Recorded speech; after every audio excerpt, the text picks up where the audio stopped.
Hello everyone and welcome back to the channel. This is Brit Money Mentor.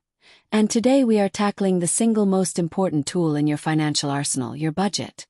The cost of living is always changing, and what worked last year might not be the best method for UK households in 2025. Today we're cutting through the noise to reveal the best budgeting method or methods that are proven to bring you financial peace and security right here in the UK. We'll explore the pros and cons of the three top contenders, and by the end of this video, you will know exactly which method is the perfect fit for your household. So, grab a cup of tea, a notebook, and let's get your money working smarter for you. To start, every great budget begins with understanding your money. The first step for any method is simply tracking your income and your expenses, no excuses. Use a spreadsheet, an app, or even just pen and paper for 2 or 3 months, and write down every pound that comes in and every pound that goes out. This foundational step is non-negotiable. It reveals your financial truth.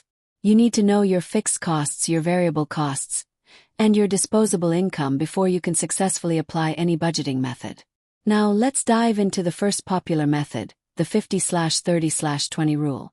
This method is incredibly simple, making it perfect for beginners or anyone who wants a straightforward framework. It works by dividing your net income into 3 fixed categories. 50% goes to your needs, things like rent, mortgage, council tax, essential groceries, and minimum debt payments. 30% goes to your wants. This is your fun money, eating out, streaming subscriptions, new clothes, and hobbies. Finally, 20% goes to your savings and debt repayment. This includes building your emergency fund, contributing to your ISA, or making extra payments on debt. The biggest pro of the 50/30/20 rule is its simplicity and flexibility in the wants category. It allows you to spend freely within that 30% without feeling guilty. However, the major con, especially for many UK households in 2025, is that 50% often isn't enough for needs due to high rent and utility costs. If your essential costs exceed 50%, you will struggle to make this method work, and you might need a different approach, or you'll need to work hard to reduce your fixed costs first. It's a great structure, but not a one-size-fits-all solution for the current economy. The second method we are reviewing is zero-based budgeting. This is the most detailed and proactive method, and it is gaining huge popularity for a reason. The core principle is simple: income minus expenses must equal 0. This means every single pound you earn is assigned a job. Nothing is left unbudgeted. Your income is allocated to categories like rent, food, transport, savings, and even fun money, until the remainder is 0. It doesn't mean your bank balance hits 0. It means your plan hits 0. The advantage of zero-based budgeting is the complete control and intentionality it gives you. It forces you to prioritize and be accountable for every pound, making it excellent for high-debt households or those who constantly overspend. The disadvantage is that it requires discipline and effort. You have to track every transaction and create a completely new budget every single month. It is not a set-it-and-forget-it system, but if you want to aggressively tackle debt or hit a major savings goal like a house deposit, this method is truly powerful. Finally, let's look at the envelope system or cash stuffing. While it sounds old-fashioned, this method is seeing a huge digital and physical resurgence across the UK. It's primarily designed for variable spending. Once you pay your fixed bills digitally, you withdraw cash for your flexible spending categories like groceries, transport, and entertainment. You divide this cash into physical envelopes or digital pots within a banking app, and once the money in an envelope is gone, you stop spending in that category until the next budget period. The massive benefit of the envelope system is the visual and psychological impact of using cash.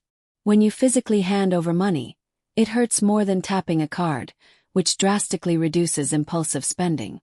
This system is fantastic for categories you consistently overspend on, like takeaways or non-essential shopping.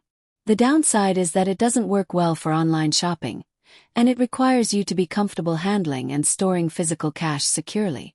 Many UK banks now offer digital pots or spaces features, which is the perfect modern adaptation of this classic method. So, which is the best budgeting method for your UK household in 2025? The truth is, there is no single best method, only the best one for your current situation.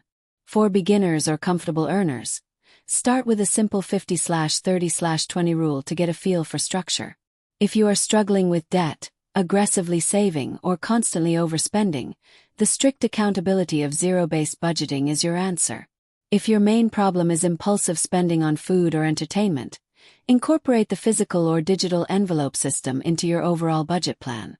You can also successfully combine elements, like using zero-based to set your categories and then using the digital envelope system to control your variable spending. The most important takeaway is to start today. Pick a method, stick with it for 3 months, and be prepared to adjust. That is the true secret to financial comfort in the UK: consistency and a willingness to adapt. I hope this breakdown has clarified your budgeting path for 2025. If you found this information useful, please let me know by hitting that like button.